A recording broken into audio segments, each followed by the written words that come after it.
We should talk a bit about Karius and the Gareth Bale stuff. My favourite Gareth Bale story is in the back of The Sun, where they managed somehow to establish the fact that despite the fact that he'd scored an absolutely sensational goal and then also the third goal, that Gareth Bale didn't get any love from Zinedine Zidane. No attaboy for 3 full hours after the game.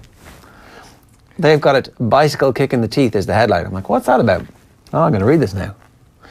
And then I regret it instantly. Gareth Bale suffered an amazing snub from Zinedine Zidane after his Champions League final wonder goal. Did Zidane punch him in the face? Did he?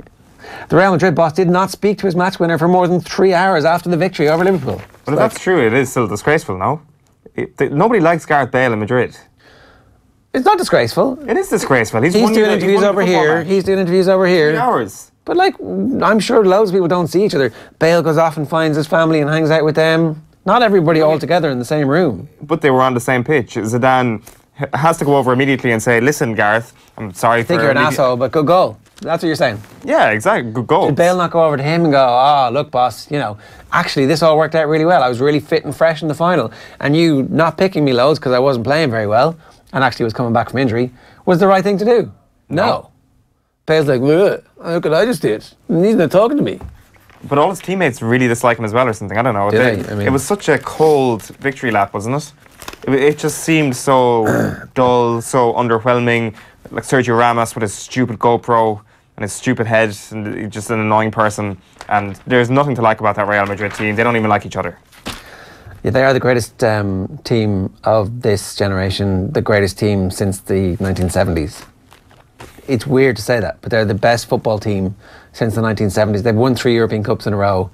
It is a sensational achievement, unparalleled since the great teams of... Like, they're better than the Milan team of the Arrigo Sacchi era. They are as good as any of the Bayern and Ajax teams, and they're getting close enough to probably being considered as good as the original Real Madrid team. But I don't know why we aren't having the conversation about this Real Madrid team versus Pep's Barcelona team.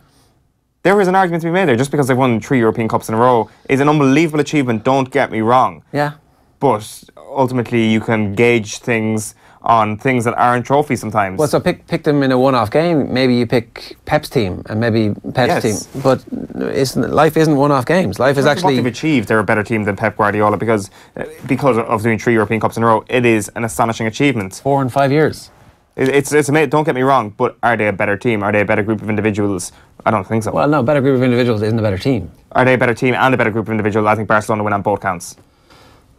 I mean, you know, there's a possibility that 5 minutes into that game, that one-off game that we've invented, that Sergio Ramos does something to break Leo Messi's ankle in a vaguely illegal but not illegal enough to get a red card kind of way, and that game's over. Like, or maybe there's a vague possibility that Lionel Messi dribbles around Sergio Ramos, he trips over his own legs and breaks his own ankles. I mean, maybe, but my point is this is a fictitious game, so you're... my point is that I think Sergio Ramos and Real Madrid find a way to beat that Barcelona team. No, they find a way to hurt Messi or something, but they're like one Messi does not a Barcelona team make. Okay, so they were pretty good. I mean, they were an excellent team. Well, I just don't understand why that hasn't been a bigger part of this conversation. Why are we automatically comparing Real Madrid? They've fundamentally underachieved. That Barcelona team... Okay, so that Barcelona team also wins a World Cup and a European Championships without their best player. But, I don't know. I just think that... I also think that Karius had been a liability for Liverpool for so long that eventually these chickens come home to roost. You can't get away with having a dodgy goalkeeper. They had a dodgy goalkeeper and they thought they'd fixed it, but you see the difference that Ederson made to Manchester City over the course of the entire season. That's exactly what Liverpool need to do now, is find their equivalent of Ederson, whoever it is, for however long and however much they need to spend, whatever price, it's worth it. Because they lost the game because they had a crap goalkeeper. Where does Loris Karius go from here? I don't know, to the bench at Liverpool for a season or two, and then somebody else decides to take a punt and go, you know, apart from that and the other howler every 3 or 4 games, you're a reasonable keeper. But I hope we have a great moment of redemption for Loris Karius someday. I hope he wins the Champions League. I know that'll never happen, but I hope that he does it as a starting goalkeeper. And it's just because of just feeling sorry for the guy. That's the only reason why. No other reason. And maybe I shouldn't be feeling sorry for him. Maybe maybe Liverpool had this coming to them. Maybe you're right, but I just can't help but feeling that Lars Karius, if hopefully karma isn't a bitch to him, and he actually turns things around, and I don't know.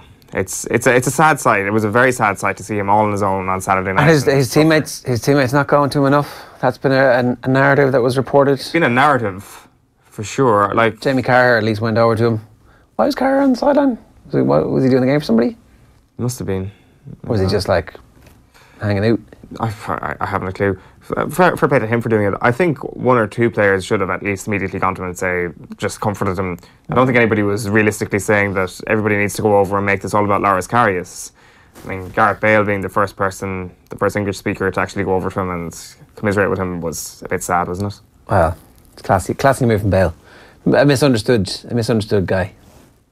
Why do you hate Gareth Bale so much? I don't, but like this story where he's obviously leaked it, or somebody has leaked it, to like go, oh, Zidane didn't come over and say well done to me for 3 hours, like. Yeah, well, that's Zidane's fault for not going over to him for 3 hours, is what I say. Imagine if you put yourself in Bale's shoes for a moment. No. Why? Because he's just scored one of the greatest goals in the history of football. Yeah. And he's bitching and whining about not getting an attaboy from his manager. Enjoy the moment, be the bigger man, and like you've literally just had a crowning moment in your career. You thought you've done this once before, and you thought, I can never top that, and then you go and you top it, and it's a thing of absolute stunning global beauty. The whole world is going to go, wow. But the story that they're writing about in the back page on the Monday morning afterwards is, this is a dickhead. Come on. Well, I guess that was always going to be his end game. He's like, I need to get myself out of the club. I need to wait a week. Do it when you're in progress. Like I made this point last week, Gareth Bale is going to become irrelevant very quickly over the next couple of weeks once this World Cup starts. He is not in the World Cup. He is not going to be on the back pages of newspapers, except now he is. No. Because he's leaked the story. That's actually, what happens is that there's World Cup stories, and then there's a bit of a pause because there's just matches. But all the speculation has to happen, and Manchester United desperately need to be relevant over a season when the World Cup teams are all getting their sponsors' names on the back pages. And at that point, you have your pick of, well, maybe I'd like to go back and live in London. I also like Paris, Manchester. Well, it's such a city steeped in the traditions of world football. And Gareth Bale does one interview with one newspaper, and it goes absolutely sensational in the build-up the week before the game start, or at any point. You can easily manage the media narrative to be one of the big stories in the summer and a transfer saga this summer. Easily done. Or you could just score one of the greatest goals of all time and sell that and nice story. Ruin it by bitching about it afterwards. But we don't know that he's leaked the story. Where did it come from?